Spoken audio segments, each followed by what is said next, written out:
Parfait. Oui. Oui. Parfait. Donc, bienvenue à la séance publique du Conseil municipal de Saint-Mathias-sur-Richelieu, édition du 17 octobre 2022. Débutons par l'ordre du jour, ouverture de la séance. Qui propose? Karine propose. Qui appuie? Ghislain. Merci.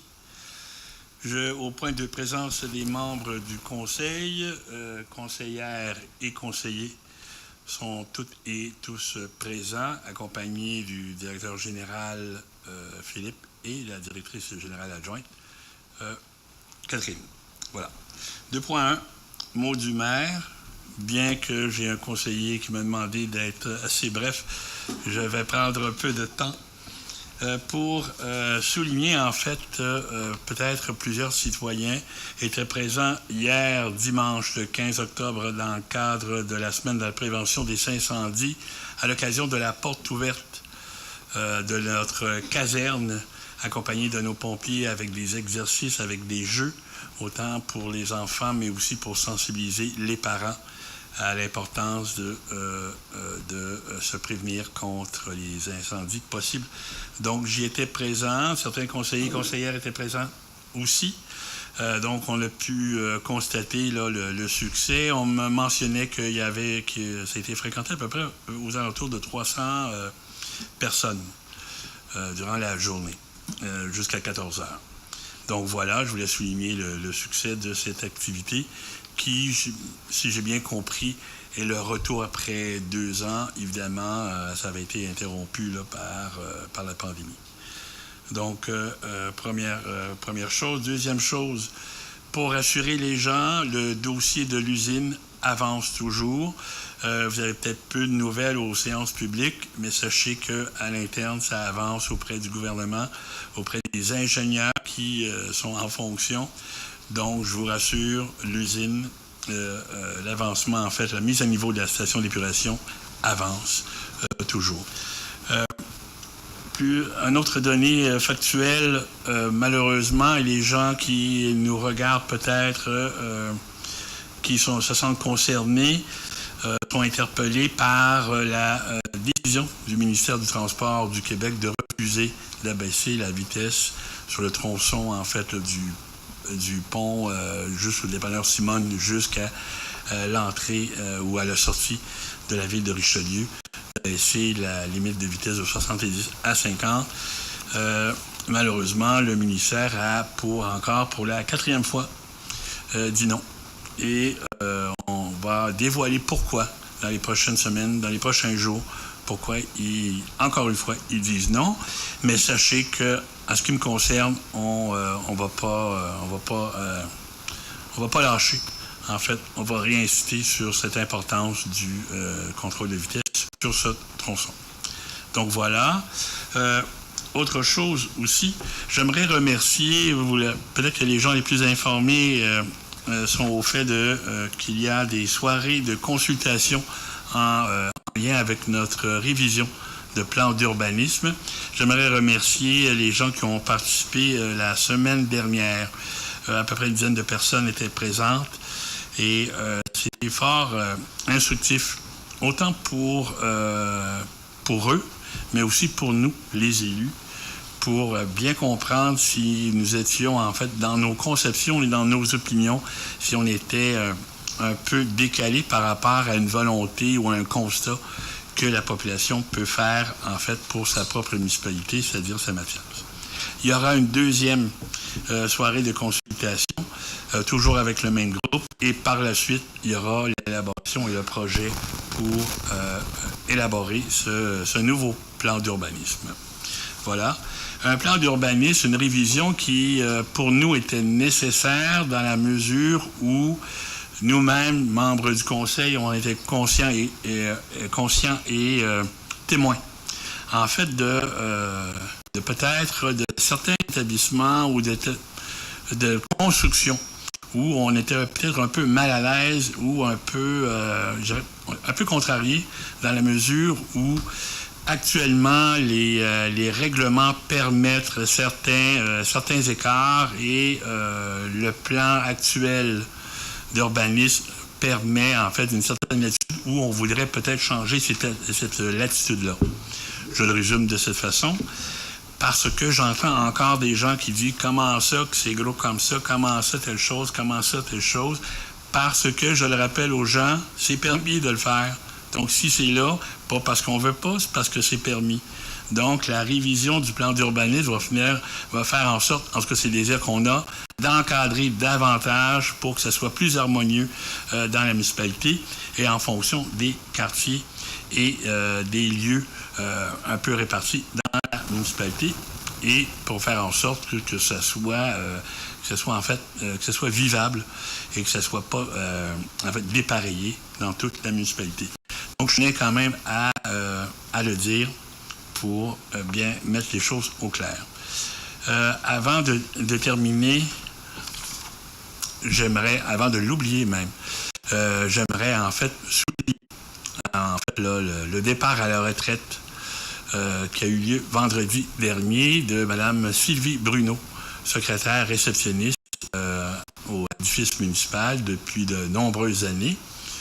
Tout le monde la connaît, évidemment. C'était en fait l'image et même l'accueil de la municipalité. Je me souviens, moi, en tant que citoyen, c'est Sylvie que j'allais voir. Donc ça, Sylvie a été à l'emploi à la municipalité pendant plus de 18 ans. Donc, le conseil municipal, évidemment, l'administration, ça va de soi, souhaite une retraite amplement méritée et en santé. Et on l'invite à venir nous voir de temps en temps, évidemment, histoire de savoir si tout va bien. Donc, encore une fois, Sylvie, si tu nous regardes, nous te souhaitons une bonne retraite. Avant-dernière chose, très sérieusement, je regarde mon conseiller qui dit « on accélère, monsieur le maire ». Blague à part, je voudrais souligner, en fait, notre première année, ou dans les prochains jours, ce sera notre première année à nous, tout nouveau membre élu du conseil municipal de la municipalité de Saint-Mathias. J'ai toujours tendance à dire Saint-Jean, là, mais c'est Saint-Mathias-sur-Richelieu. Donc ça. Sachez qu'après, on en connaît plus que dans les premiers jours. On n'a pas encore tout fait le tour, mais on commence à avoir fait le tour, puisqu'on va commencer dans les prochaines semaines le budget 2023. Il faut rappeler que l'année dernière, on a commencé avec le budget, donc c'était assez intense. On en sait beaucoup plus, évidemment, que le jour 1. On doit, on est toujours mobilisé et animé par le même désir, c'est-à-dire de faire de Saint-Mathias une municipalité ou un milieu de vie, une municipalité agréable à vivre, où je vais prendre le terme, c'est le fun d'être à Saint-Mathias. Donc, ce que je voulais dire aussi, c'est que ce qu'on a constaté aussi, c'est que il y a au-delà de notre propre désir et opinion de faire changer les choses, il y a aussi des gens qui, au quotidien, travaillent à cette municipalité-là. Je voudrais les remercier, eux aussi, parce que eux vivent, nous on arrive et c'est tout nouveau, mais eux, en fait, vivent le changement. Et il faut avoir certaines habilités, en fait, à vivre et à recevoir le changement.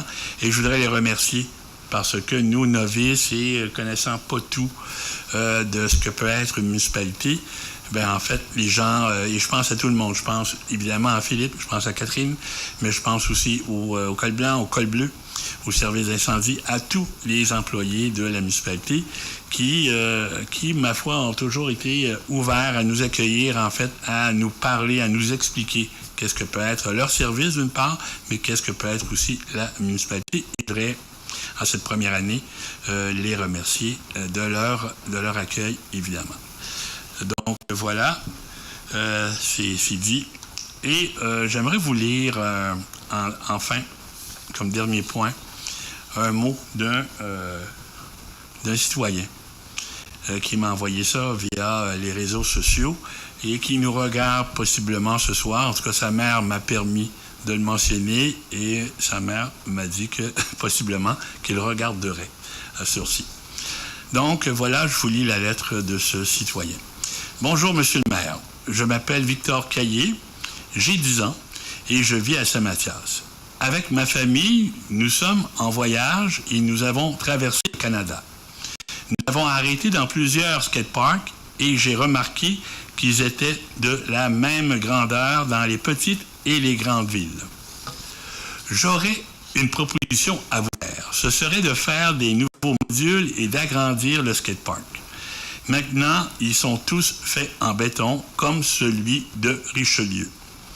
En espérant que ça marche, merci d'avoir pris le temps de me lire, Victor. Merci, Victor, pour ta lettre. Évidemment, on va essayer de faire ce que tu souhaites. Évidemment, je pense qu'il y avait déjà une initiative qui avait été faite dans le passé en espérant d'avoir une subvention. Il y a un ancien conseiller, d'ailleurs, qui avait travaillé assez fort pour que ça se réalise. Et malheureusement, je pense que ça va pas... Il n'y avait pas eu de décision favorable pour une subvention, mais on va relancer, en fait, l'idée pour avoir un skatepark en béton pour qu'un jour, Victor puisse l'utiliser et accompagner ses amis et accompagner de tous les enfants de la municipalité. Donc, je tenais à vous le partager puisque je trouvais assez sympathique et ça veut aussi démontrer que tout le monde peut poser les questions. Tous les gens de Saint-Mathias-sur-Richelieu peuvent poser leurs questions au conseil municipal et assurément, on vous lit. Donc, voilà pour le mot du maire. Comme je le disais, j'ai essayé d'être bref, mais c'était plus long qu'à l'habitude. Donc, voilà. Point 3. Adoption de l'ordre du jour. Qui propose? Valérie propose. Et Karine appuie. Voilà. Merci à vous. Point 4. Période de questions, 10 minutes. Au micro, s'il vous plaît. Vous vous mettez et vous posez votre question. Bonjour, moi c'est Bonjour. Dave Adams. Bonjour, Dave. Bonjour, j'appelle, premièrement, avant de poser ma question, j'aimerais ça féliciter moi aussi M. Carlos Ursini en particulier, j'ai affaire avec lui pour beaucoup de projets pour mon stationnement, justement. D'accord. Et je tiens à dire, c'est vraiment un chic type. Donc, bon, ben tant mieux. Il est vraiment fait. On espère qu'il écoute. Sinon le message va se passer. Parfait. Merci, monsieur. Félicitations pour votre parc sur le RTL. C'est magnifique. Pour les petites familles, je le vois souvent. Ça aussi, c'est très, très, très bien ce que vous avez fait. Félicitations. Oui, ça, c'est les fleurs. Ça, c'est les fleurs, mais j'ai pas de j'ai vraiment une question. C'est pour faire suite aux échanges de courriels qu'on a fait ensemble avec madame, je ne me trompe pas, Caroline, je crois. Camille. J'ai son nom ici. Camille Rochon.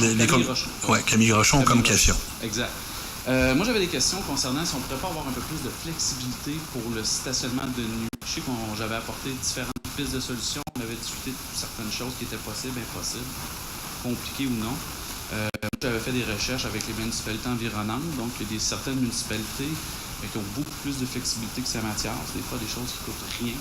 Par exemple, Saint-Jean-Baptiste qui font des heures pour diminuer la nuit, que ce soit pour obtenir des stationnements alternatifs, des choses comme ça.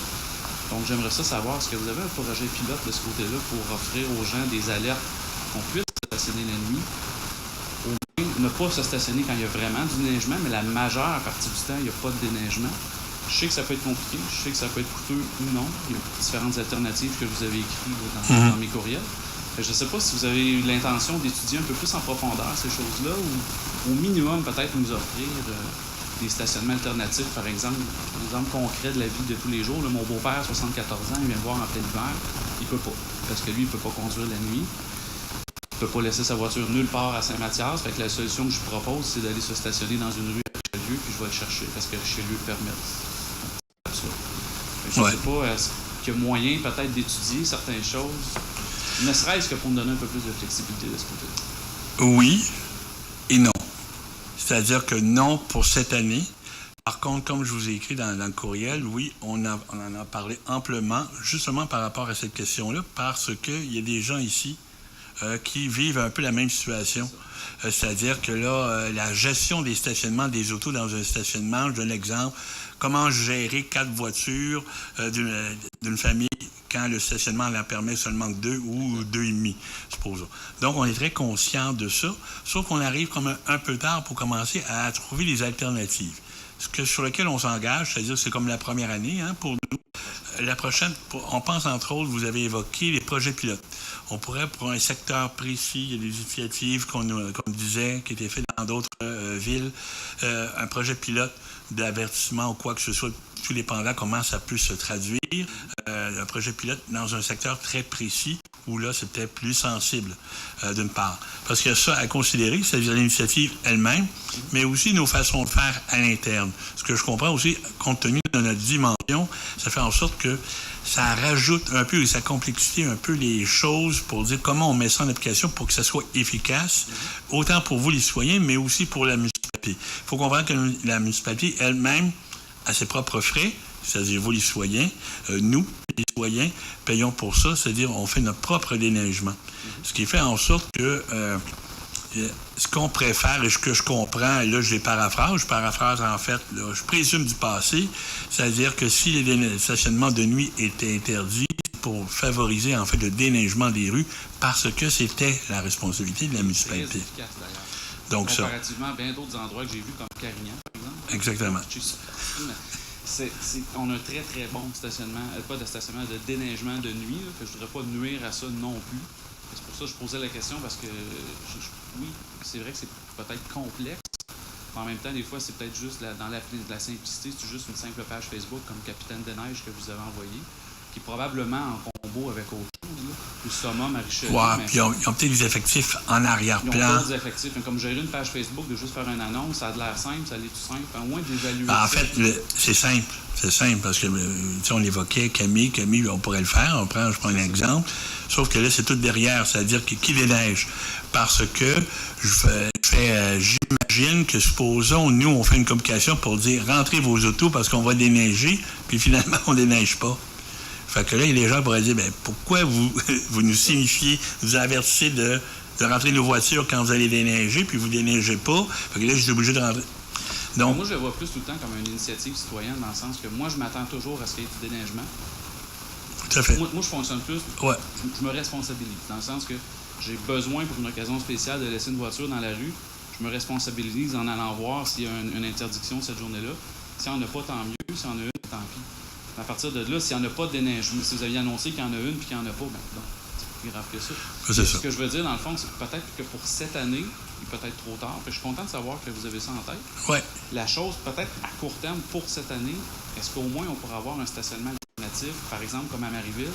Eux, ils ont offert, je pense, c'est 2 ou 3 endroits en ville que lorsqu'il y a du déneigement, les gens sont invités à aller stationner leur voiture à cet endroit-là. Parce que même si c'est loin en ville, c'est pas grave. Mettons, encore l'exemple de mon fameux beau-père, je vais te reconduire là, puis on va chercher la voiture demain. Ça coûte rien. Est-ce que c'est faisable? Je ne le sais pas. Il y a quand même plusieurs stationnements publics à Saint-Mathias, dont Parc des Voiles, entre autres. Mais il faut comprendre qu'eux aussi, il faut les déneiger. Mais s'il faut les déneiger tous en même temps dans les mêmes 6 heures. Je ne suis pas dans le quotidien là-dessus. Mais on va. C'est la solution que je vous offre comme tout à fait. J'ai pensé. Exactement. Puis rappelez-vous, pour vous convaincre, c'est-à-dire que les gens autour de la table, ici en avant, qui vivent cette situation-là, fait que eux sont au premier chef sensibilisés sur cette question-là. Parce qu'on a pris conscience en échangeant que, il y a peut-être un secteur où c'est plus sensible, d'autres secteurs où ça l'est moins, etc. Donc là, la préoccupation n'est pas la même. Sauf qu'on est préoccupé et on pourra essayer de trouver des alternatives. Comment le faire, d'une part, d'autre part, quoi faire. Et après ça, comment on le met en place, comment sa mise en application peut être faite pour l'automne prochain, parce qu'en ce moment où on se parle, non, là, il est trop tard. Il est trop tard.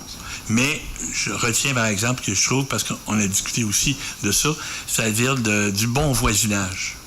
De permettre, supposons, c'était évoqué, de dire, peut-être que considérant ça, peut-être permettre à mon voisin de stationner dans sa cour. Ouais, je le fais, moi. Oui, c'est ça. Mais peut-être même j'avais pensé avoir une page publique, ceux qui offrent le stationnement, mettons, ça pourrait arriver, ce soir, ceux qui peuvent, il y a une place là. T'sais. Ça se fait, ça aussi. J'ai vu ça ailleurs. Peut-être compliqué. Peut-être que les gens sont pas chauds ça, je trouve que c'est une... Pour avoir une page publique, quelqu'un annonce, ce soir, mais je vous donne un exemple, il y a une fête spéciale en ville, puis moi, j'ai un stationnement de libre, ceux qui veulent, venez le chercher de telle heure à telle heure, c'est accessible. Moi, je le ferais peut-être pas pour mon domicile, parce que je suis restreint, mais il y a peut-être des gens qui ont beaucoup de place, puis ça leur fait plaisir. Ça coûte rien. Puis d'autant plus que, comme vous dites, ça coûte rien, nos communications peuvent le faire, etc. Puis ça emmène le bon voisinage, puis ça offre une alternative temporaire. c'est ça. Donc ça, puis ça va permettre peut-être d'échanger puis de connaître nos voisins. Ça me rassure que tu es ouvert à ça. Ça, je trouve ça vraiment une belle dynamique aussi. C'est, d'ailleurs, dans les échanges, là, ça a toujours été rapide et toujours ici. Je tiens à le souligner aussi. Ben, c'est ce qu'on essaie de faire. Comme premier mandat, c'est sûr qu'on n'est pas toujours parfait, mais ce que nous, on s'est donné comme mandat, c'est de dire de toujours répondre. Même si c'était des réponses qui plaisaient pas, qui nous plaisaient pas, mais c'est assurément des réponses. Puis on n'est pas contre le gros bon sens. Hein? Nous, ici, on n'est pas là, en fait, pour faire des complots, mais en fait, pour vous écouter, vous, citoyens, parce qu'on y vit dans ces municipalités-là. On vit à Saint-Mathias. On est conscient de ce qu'on voit, etc. Puis ça a autant de résonance pour nos vies, puis dans notre milieu de vie, que vous, que les autres citoyens. Je ne sais pas si c'est d'autres personnes qui ont des questions, mais j'avais une dernière. Je veux pas prendre une petite. Une petite. C'était par rapport à l'Olivier. J'avais envoyé un échange aussi concernant l'Olivier qui est envoyé de masse à tout le monde. Oui. Avant qu'il retire les poubelles au poste ici, c'était flagrant la quantité d'Olivier qu'on voyait directement aux poubelles, même pour recyclage. Donc ma question, c'est de savoir pour quelle raison qu'on ne passe pas entièrement une version numérique. Je comprends que c'est pas tout le monde qui a un ordinateur ou que tout le monde est à l'aise avec Internet. Mais considérant qu'on le lise ou non, il y a quand même 100% de l'Olivier qui finit au dépotoir ou au recyclage si on est chanceux.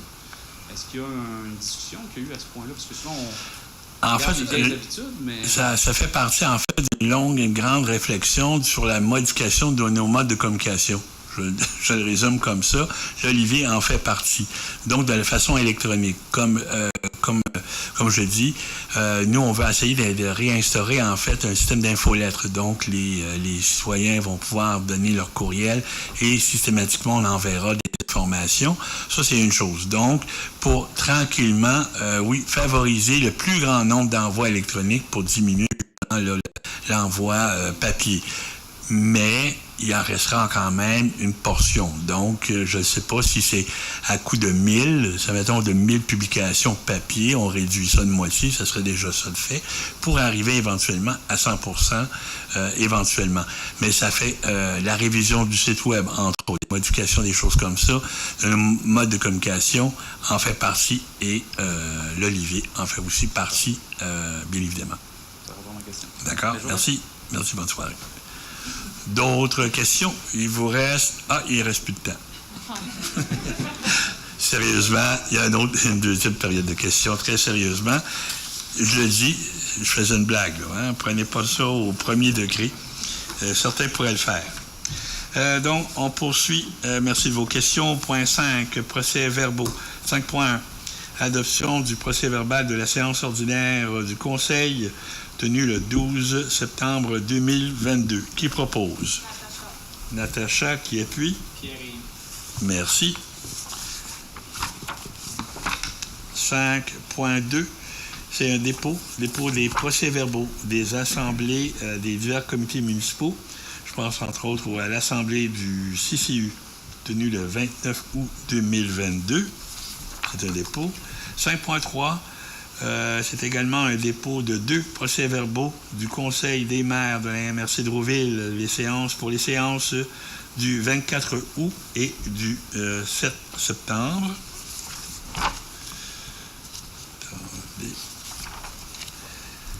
Un autre dépôt, 5.4, dépôt du procès-verbal du Conseil de la Régie intermunicipale de l'eau de la vallée du Richelieu pour la séance tenue le 27 septembre 2022. Point 6. Avis de motion. Madame? Moi, Natacha Garneau-Tremblay, donne avis de motion et dépose le projet de règlement numéro 1005 concernant le stationnement nuit en hiver en incluant via stationnement nuit. Demander au Conseil de donner la direction de procéder au dépôt du projet de règlement numéro 1005. Parfait, merci. Ça rejoint un peu votre question, M. Adam. Donc voilà. Au point 7, réglementation, rien à ce point. Point 8, pour la gestion financière. 8.1, autorisation de paiement des frais de représentation des membres du conseil municipal du 17 octobre afin de rembourser les frais de déplacement de Mme la conseillère Karine Potvin pour sa participation au congrès de la Fédération québécoise des municipalités, la FQM, tenu les 22, 23 et 24 septembre dernier à Montréal. Alors, il est recommandé au conseil municipal de procéder à un remboursement de 25 $ à Mme Karine Potvin, montant représentant ses frais de déplacement pour le congrès annuel de la FQM. Qui propose? Martin propose. Martin propose. Qui appuie? Pierre-Yves. Pierre-Yves appuie. Merci. 8.2. Adoption des comptes fournisseurs au fonds d'administration au 30 septembre 2022. Qui propose? Karine propose. Qui appuie? Natacha appuie. Merci. 8.4. Attendez, 8.3. Pardon. 8.3.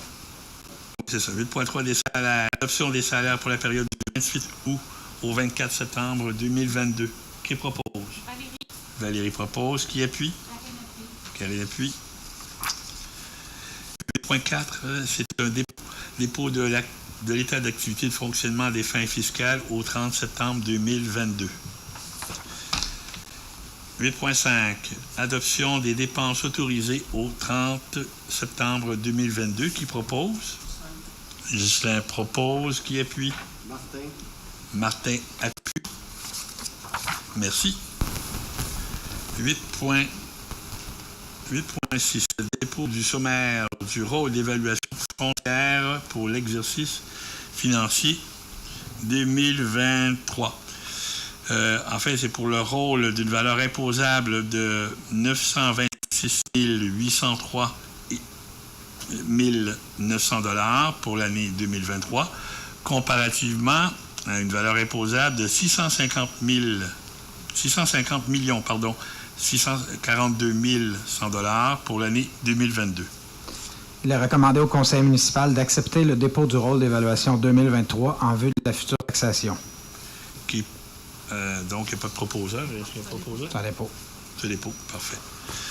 Donc, chers citoyens, prenez note que le rôle d'évaluation a changé. Donc, voilà. Au point 9, administration générale, 9.1. Nomination de la firme Raymond Chabot Grant Thornton, comptable agréé à titre de vérificateur pour l'exercice financier de 2022. Cette nomination fait suite à la réception d'une offre de service le 22 septembre 2022 au montant de 16 600 $ plus taxes, comparativement à 15 350 $ plus taxes l'an dernier.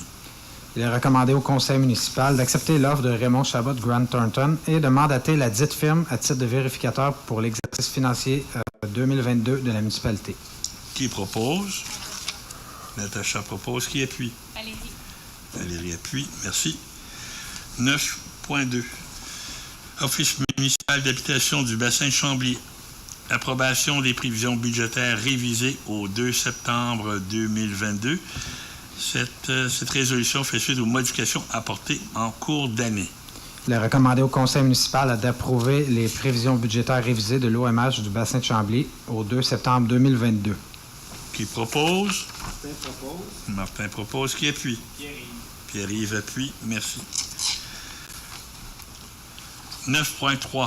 Programme d'aide financière pour les bâtiments municipaux, appelé la PRABAM, pour la réédition de compte finale, afin d'accepter les documents soumettant les travaux pour la construction de l'abri à sel à titre de projet présentés au programme PRABAM pour une remise de 172 476 $.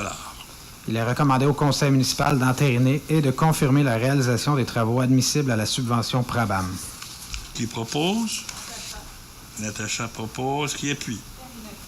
Karine appuie. Merci. 9.4. Appui aux demandes des producteurs et productrices acéricoles du Québec pour l'augmentation du nombre d'hectares de forêts publiques qui seront réservés pour des fins d'activité durable. Cet appui fait suite est justifié pour que le gouvernement du Québec doit maximiser les bénéfices économiques et sociaux des ressources naturelles appartenant à tous les Québécois et toutes les Québécoises et les bienfaits écologiques des superficies d'érablières actuellement en production acéricole, qui sont évaluées à 1,62 milliard de dollars par année. Aussi, pour le même 100 hectares d'une érablière en forêt publique, les retombées économiques de la production et la transformation du sirop d'érable sont de 40 à 75 % supérieures à la récolte et à la transformation de feuillus durs. Il est recommandé au conseil municipal d'appuyer les PPAQ dans leur représentation auprès du ministère des Forêts, de la Faune et des Parcs afin qu'ils favorisent les différents usages en forêt publique dans une vision à long terme. Parfait. Qui propose? Karine propose. Qui appuie? Valérie appuie. Merci. 9.5. Nomination de Mme Sylvie Racicot à titre d'administratrice principale de la municipalité pour accéder affaires chez Desjardins.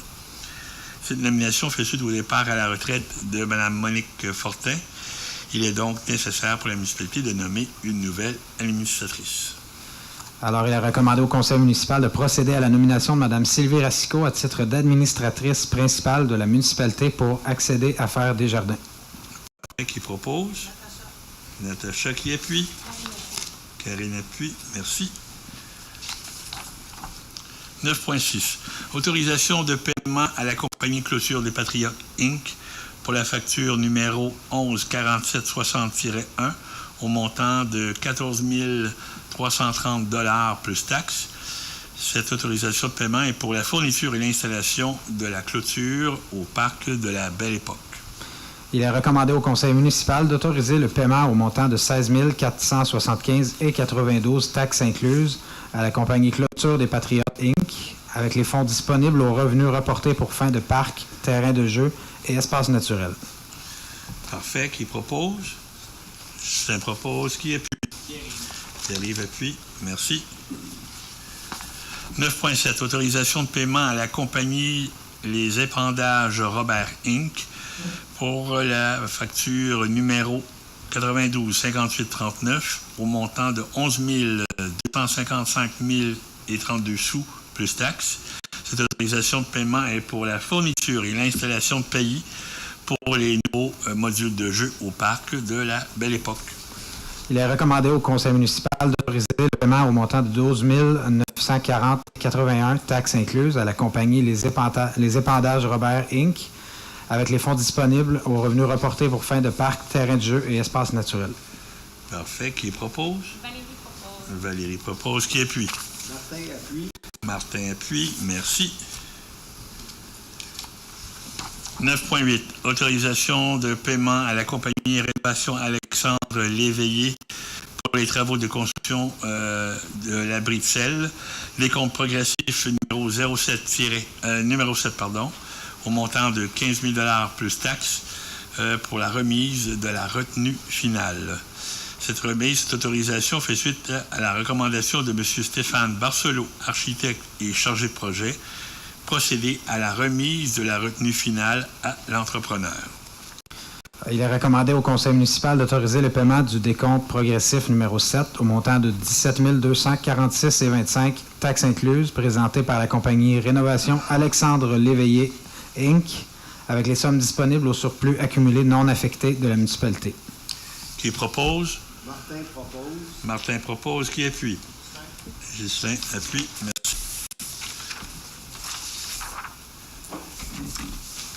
« 9.9. Programme de la taxe d'essence et de la contribution du Québec, la TEC 2019-2023. Demande de report de la date butoir pour la fin des travaux ou dépenses admissibles. Cette demande, en fait, est pour de nombreuses raisons totalement hors de notre contrôle.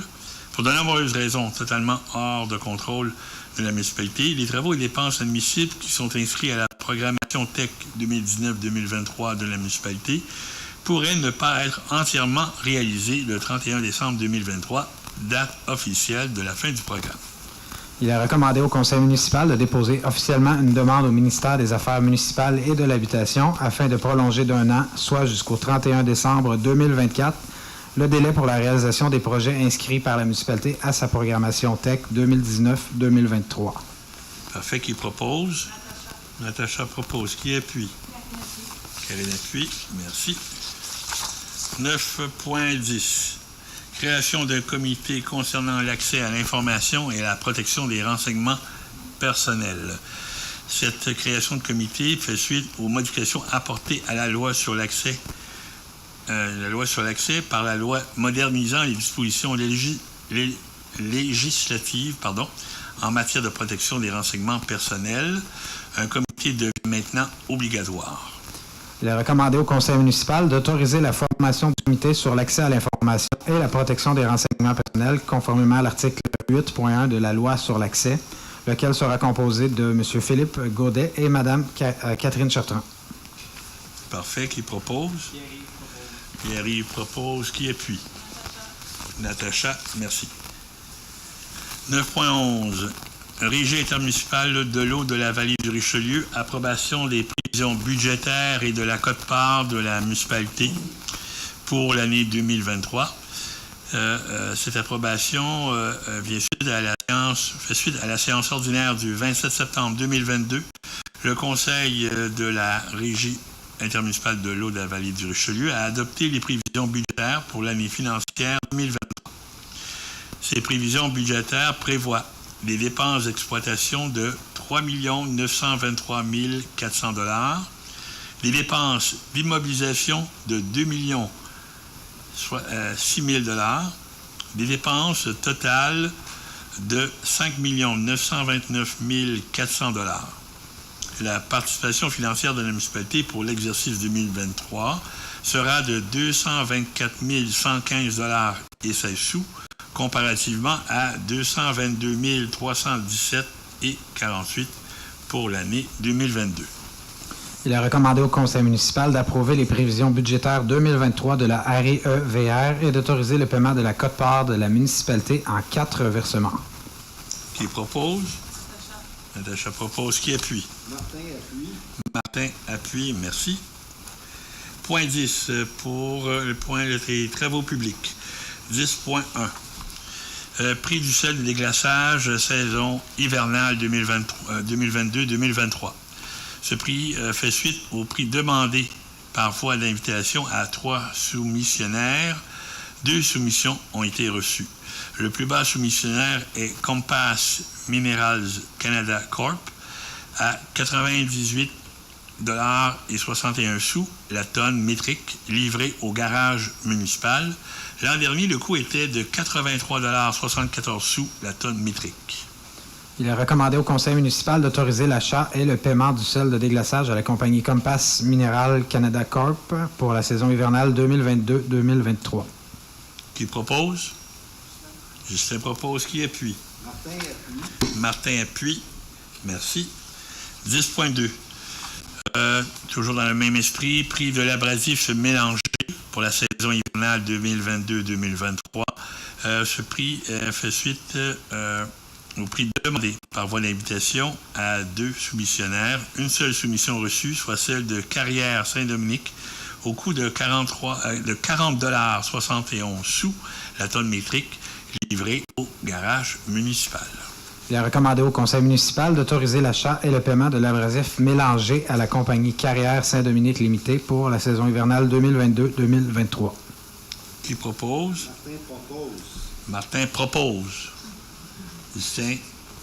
Qui appuie? Justin appuie. 10.3. Octroi de contrat à la compagnie Lacaille 27 Excavation et Transport Inc. pour la confection d'un sentier d'accès au parc de la Belle Époque au montant de 23 707 $ plus taxes. En fait, cet octroi de contrat est la dernière phase d'aménagement pour l'année au parc de la Belle Époque. Il est recommandé au conseil municipal d'accepter la soumission déposée le 7 septembre 2022 par la compagnie Lacaille et Vincelette au montant de 27 257,92 taxes incluses et d'en autoriser le paiement avec les revenus reportés pour fin de parc, terrain de jeu et espaces naturels. Qui propose? Pierre-Yves propose. Qui appuie? Valérie. Valérie appuie. Merci. Au point 11, le point d'urbanisme et aménagement du territoire, 11.1. Demande de PIA 2022 00025 à l'égard de la propriété située au 90 chemin de la Pointe de Chemise pour le lot 1 813 282 du cadastre du Québec. En fait, cette demande est pour la démolition du bâtiment principal existant et la reconstruction d'une maison unifamiliale isolée de 2 étages avec logement au sous-sol. Et pour ceux que ça intéresse, la propriété est située dans la zone A. Les membres du comité consultatif d'urbanisme sont favorables à l'acceptation de la demande suite à l'étude du dossier et recommandent au conseil municipal de l'autoriser. Qui propose? Justin propose. Qui appuie? Karine appuie. Karine appuie. Merci. 11.2. Également demande de PIA 2022 00027 à l'égard de la propriété située au 576 chemin de la rivière des Hurons, Est, pour le lot 1 656 089 du cadastre du Québec. Cette demande est pour la modification de la couleur de la toiture, le remplacement du revêtement extérieur et le remplacement de 2 ouvertures sur le bâtiment principal.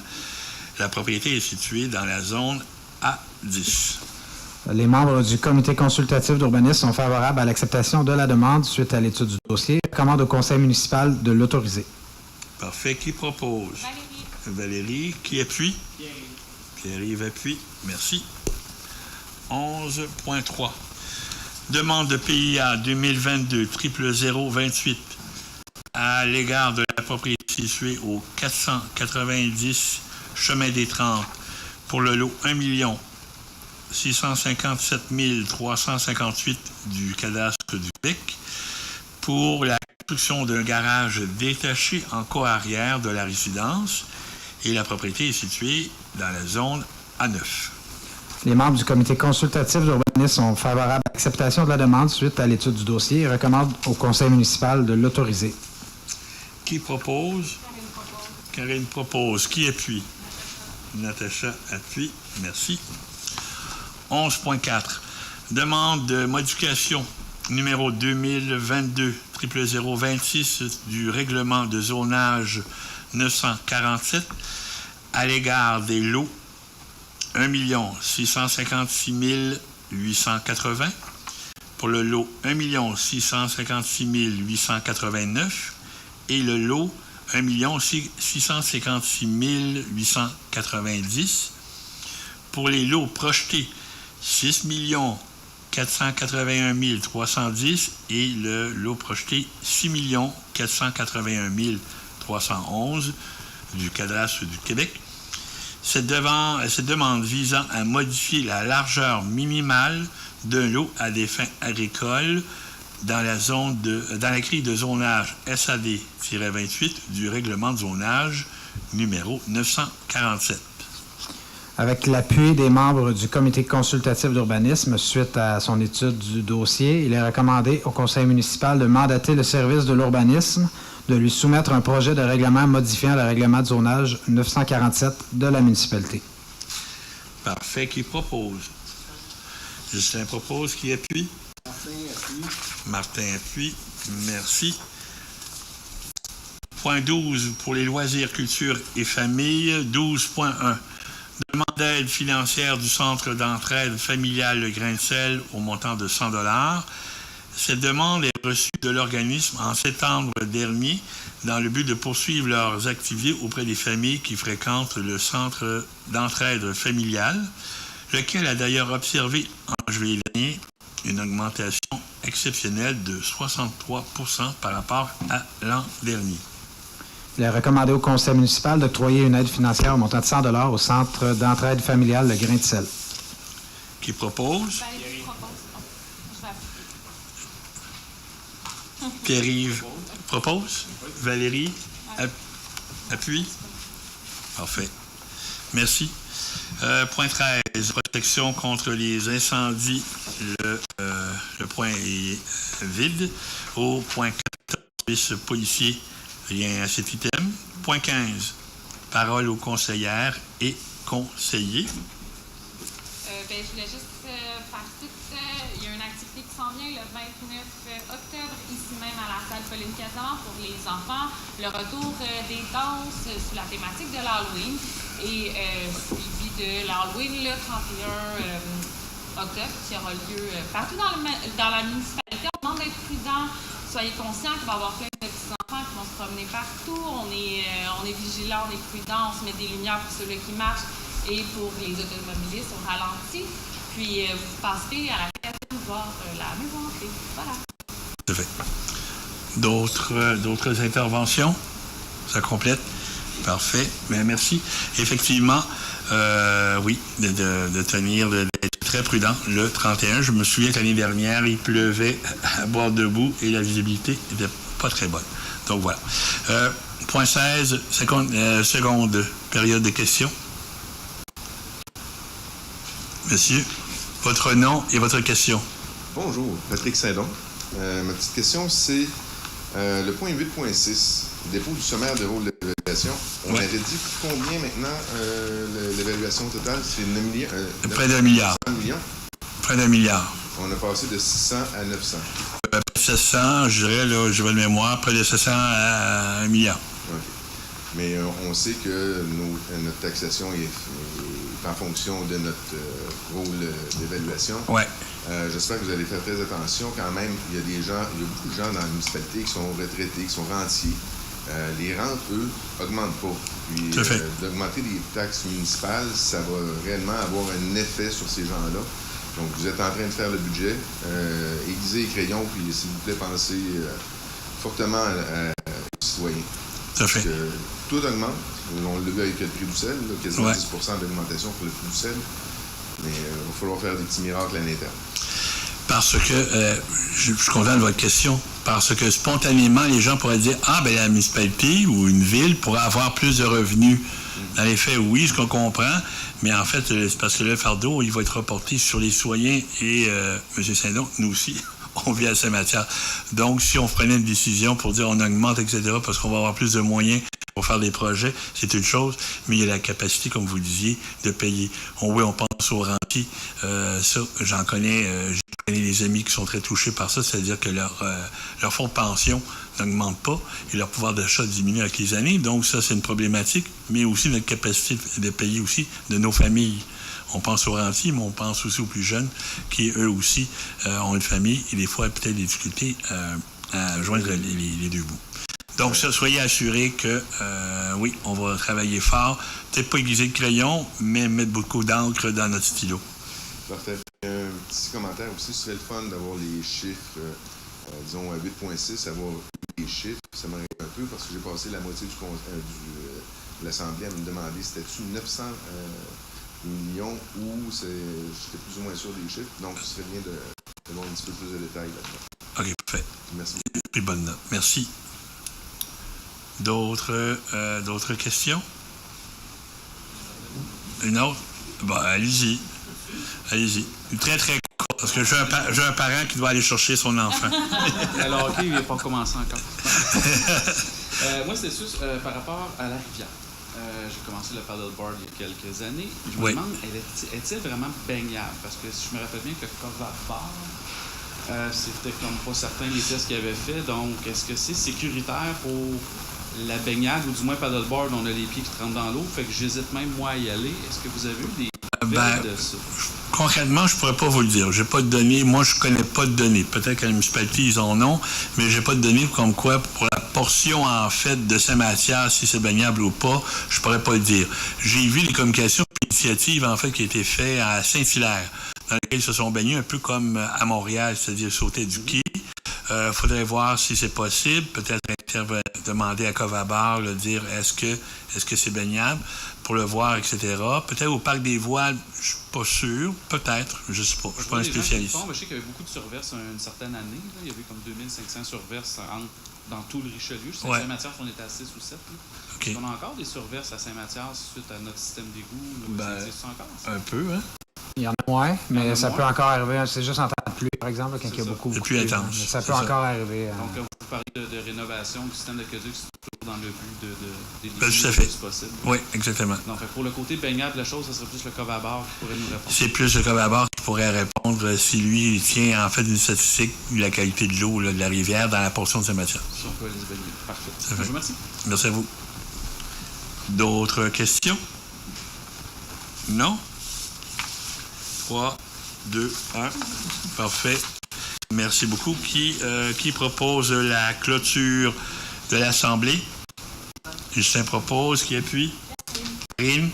Donc, chers citoyens, prochain rendez-vous le 14 novembre, 19h, pour la prochaine séance publique. Merci. Bon mois.